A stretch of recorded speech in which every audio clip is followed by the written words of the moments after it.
young, I was told that there was a creek lined with gold, solid gold.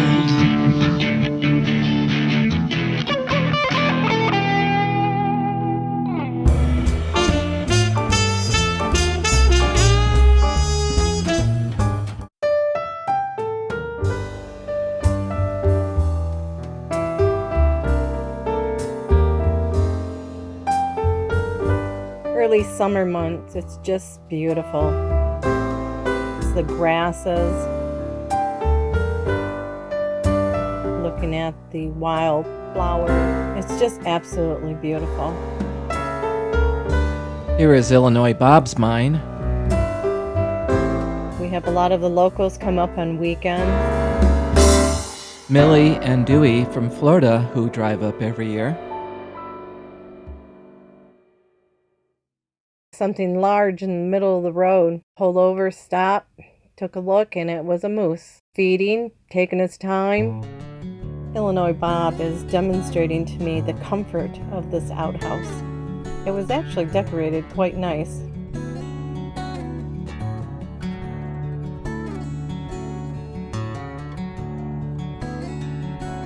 Never get lonely up in Alaskan camp.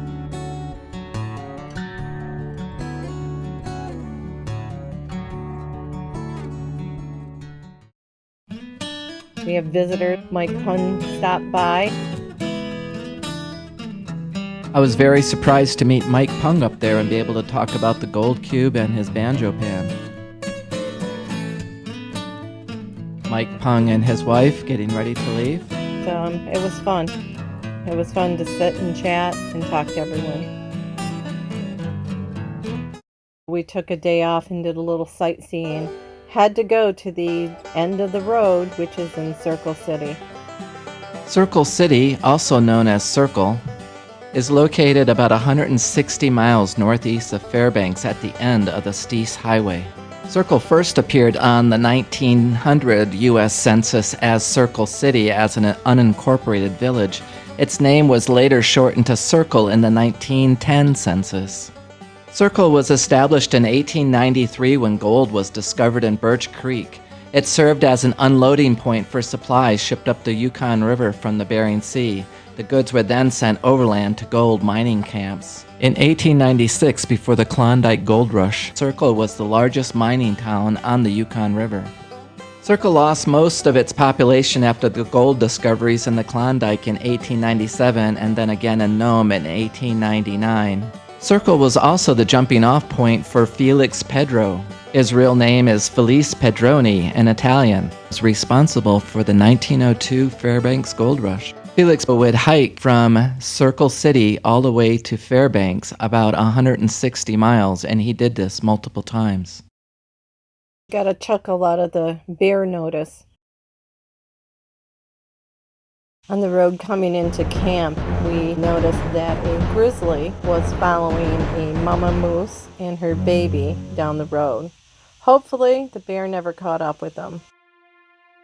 Visiting Central's museum will give you an idea of how people lived in the early days, and they got a huge bear in there.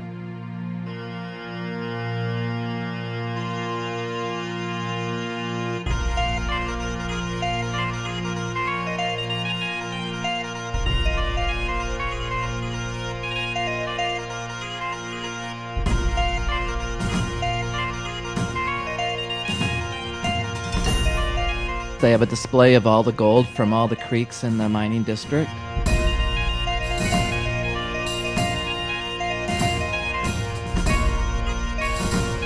A very good book to read while you're mining in Alaska is E.T. Barnett, The Strange Story of the Man Who Founded Fairbanks, written by Terrence Cole. The locals put on a picnic parade for the 4th of July. The owners of the corner store put on the event. They provide the food. It was fun. Got to meet a lot of people. We take the day off and enjoy everyone's company, tell our mining stories. GPAA member TJ and Sean. Sean is a local from Fairbanks.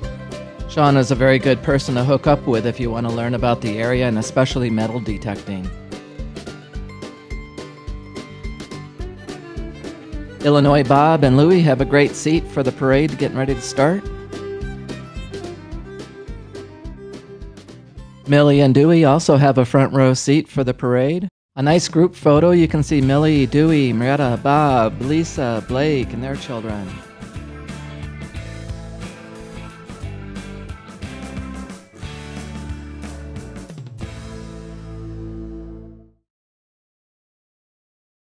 The corner store in Central, where you have a restaurant, a bar, laundry, shower, groceries, water, gas, propane. It's a one-stop shop. Great people, good food. Loved being with them. They were a lot of fun, a lot of stories.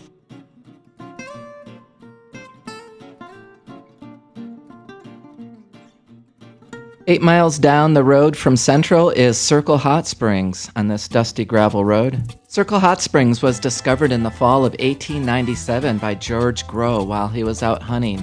Grow, a gold prospector, wounded a moose and trailed him for miles. The moose crossed a small stream which Grow noticed was warm, and he traced the stream to its source, the hot springs. The following April, Grow returned to the springs. While there, he found some wild plants that looked edible, so he cooked and ate them. The roots were poisonous. Grow became violently ill and later died. The hot springs eventually became part of the 160-acre homestead of Frank Leach, who had moved to the mining district in 1906 with his wife Emma. Ron Wendt wrote of the Circle Hot Springs in his book, Haunted Alaska: Ghost Stories from the Far North, which is another very interesting book to read while you're mining in Alaska. In his book, he writes, the old-timers have come and gone from that era, people like Jens Lango, William Fee, Pie-Face Patsy, Three-Fingered Bob, and Dutch Pete, all characters who carved out the fame and fortune from the Alaska wilderness. He goes on to say, something strange is going on at the Circle Hot Springs. It is apparently the home of people long gone who still cannot rest, ghostly spirits who show up and walk the halls of old buildings. They occupy the rooms where visitors lay their head at night. A worker at the hot springs in the 1990s recounted a story of catching a glimpse of a ghost and identifying it as Emma Leach. She related, we had a fur coat that hung in the basement, and one night our worker went down to get something and the fur coat reached out and touched her. One place the ghost likes to roam is on the third-floor library. You'll find all sorts of books there, including mysteries and science fiction. The author, Ron Wendt, was raised on his family's homestead near Fairbanks, and his father's mining claims in the Circle area. He developed an early interest in Alaska. The Hot Springs Hotel is one of several haunted places in Alaska. Leaving the hot springs, going back towards Central, a very nice looking ranch here to the left. If you turn to the right, you'll go to Portage Creek.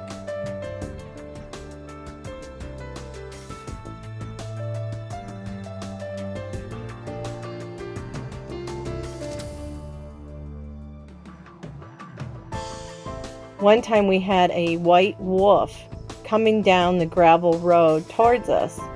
And we were thinking as it's approaching us, oh, look at that dog.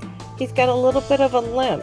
Maybe we should pull over and help him. As he passed by, we realized it wasn't a dog. It was a white wolf. Walked right by us. Amazing. The Circle Mining District annual picnic is a very big event. People from all over the district attend. They have a big barbecue. They have contests, excavators picking up an egg with a spoon, gold panning contests for adults and children. They did a great barbecue. Everyone that attended would bring a dish of some kind, dessert, main dish. And you could get raffle tickets, and they had over 120 prizes that night. Steve Pomrinke was the guest of honor. He's one of the stars of Bering Sea Gold on Discovery Channel. I really enjoyed this picnic. It was a lot of fun meeting everybody and hearing the history behind all of these mines. Returning back to our camp at the GPAA Claim, you can see how nice the road is to get down into it with your truck camper or Class A. You see this tanker truck here parked to the right. If you'll walk in there to the south of that truck, you'll come out to a bluff that has some gold-bearing gravels. It's very difficult to metal detect in here as all those cabins burned down, and it's Nail City in here. If you work in this area, beware of bears and other animals. You are in the woods in this area.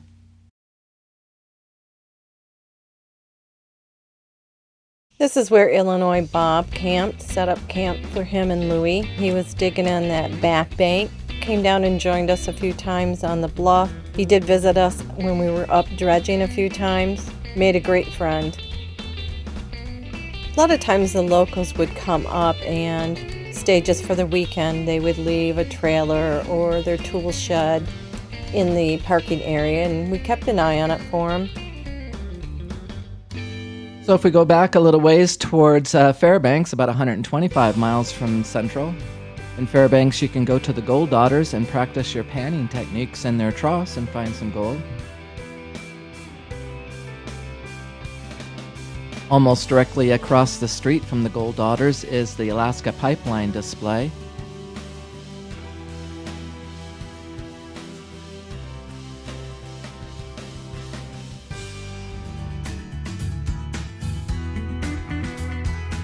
Thank you everyone for watching. We hope you enjoyed this video of what to do in Central Alaska.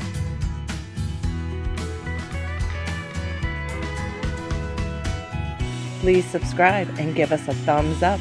We will add more video as they are done.